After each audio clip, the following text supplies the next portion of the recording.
எழுதி வச்சுக்கோங்க. தாவேகா கட்சிக்கு ஒட்டுமொத்தமா சங்கூதி பாலுத்த போறது இந்த உதப்பி ஆதவர்ஜுனா தான். இந்த 7.5 முக்கம் பேசுற பேச்சு தமிழக அரசியல்ல இதுவரைக்கும் யாரும் பேசாத பேச்சாதான் இருக்கு.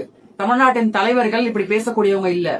ஆனா இந்த ஆளு இளைஞர்களை வளர்க்குற முறைய பாருங்க. தொட்டுப்பாரு, கைய வச்சுப்பாரு. இதெல்லாம் ஒரு அரசியல் பண்பாடா?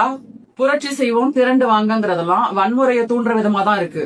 இந்த உதப்பி ஆதவர்ஜுனா மாதிரி அரசியல் தெரியாத ஆட்களை கையில வச்சுக்கிட்டு எந்த தைரியத்துல விஜய் 2026 ஆட்சியை பிடிப்போன்னு சவால் விடுறாருன்னு தெரியல. 140 கோடி மக்கள் தொகை இருக்கிற நாட்டுல கூட்டம் கூட்டுறதெல்லாம் ஒரு பெரிய விஷயமே இல்லன்னு 4 நாளைக்கு முன்னாடிதான் அஜித் குமார் ஒரு பேட்டி கொடுத்தாரு. ஆனா 5.25 அறிவு இருக்கிற இந்த உதப்பி மறுபடியும் மேடை ஏறி உதயநிதி ரோட் ஷோ போனா கூட்டம் வராது, எங்க தலைவர் விஜய் ரோட் ஷோ போனா கூட்டம் வரணும் லூசுத்தனமா பேசியிருக்காப்ல. ஆளும் வளரணும், அறிவும் வளரணும், அதுதாண்டா வளர்ச்சின்னு சொல்லுவாங்க. இந்த ஆளு 8 அடி வளர்ந்தனால மூளை முட்டிலே நின்றுச்சு போல. இவங்க அரசியல் செய்யறாங்கன்னா நாங்க ஆட்சிக்கு வந்தா மக்களுக்கு இந்த நலத்திட்டங்களை எல்லாம் செய்வோம், இந்த பிரச்சனைகளை எல்லாம் தீர்ப்போம் அப்படின்னு சொல்லிதான் ஆதரவு திரட்டணும். அப்படி இல்லையா, ஆளுங்கட்சியான திமுக அரசு நலத்திட்ட உதவிகளை எல்லாம் சரியா செய்யல, புதுசா எந்த திட்டத்தையும் கொண்டு வரலன்னு வழக்கமான பொய்யான எதிர்ப்பு விமர்சனங்களையாவது செய்யணும். இதுதான் அரசியல். ஆனா இவங்க ஏறுற மேடையில எல்லாம் கிடைக்கிற மைக்கில எல்லாம் சிஎம்க்கு சவால் விடுறதையும் ரசிகர்களை தூண்டி விடுறதையும் தான் செய்யறாங்க. அததான் அரசியல்னு நினைக்கிறாங்க. ஆனா இந்த உதப்பி முடிஞ்சா தொட்டுப்பார், கைய வச்சுப்பார்னு ஆவேசமா உசுப்பேத்தி விடுற மாதிரி பேசுறதெல்லாம் ஒரு நோக்கத்தோட தான். விஜய்க்கு பின்னாடி இருக்கிற விஜய நேசிக்கிற ஒன்னும் தெரியாத அப்பாவி ரசிகர்களை இந்த வசனம் புல்லரிக்க வைக்கும். டேய் ஆமாண்டா, என் தலைவர் மேல கைய வச்சு பாருங்கடான்னு சில்வண்டுத்தனமா அவங்களும் காலரை தூக்கி விட்டுக்கிட்டு விஜய்க்காக எதையும் செய்ய தங்களை தயார்படுத்திக்குவாங்க. இந்த தயாரிப்பு வேலைதான் உதப்பி இப்படி பேசுறதுக்கான காரணம்.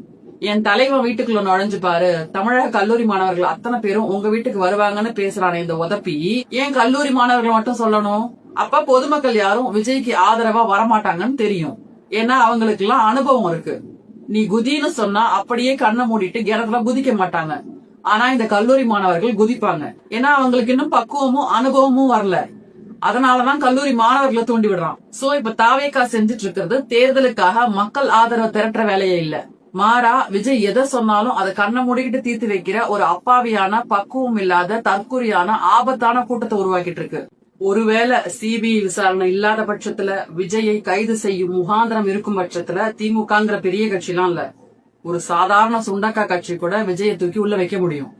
ஆனா பிரச்சனை எல்லாம் இந்த அம்புகள் தான். என்ன செய்யறோம் ஏது செய்யறோம்னு எல்லளவுக்கும் அறிவில்லாம வன்முறையில ஈடுபட்டு அதனால அவங்களுடைய உயிர்களுக்கு ஆபத்து ஏற்படுமோங்கிற அக்கறையால மட்டும்தான் அரசு பொறுமையா இருக்கு. ஆனா அரசின் இந்த பொறுமையையும் தனக்கு பின்னாடி அப்பாவி அம்புகளான தற்குறிகளும் இருக்கிறாங்கிற தைரியத்துலதான் இந்த உதப்பி இப்படியான வன்முறை பேச்சுக்களை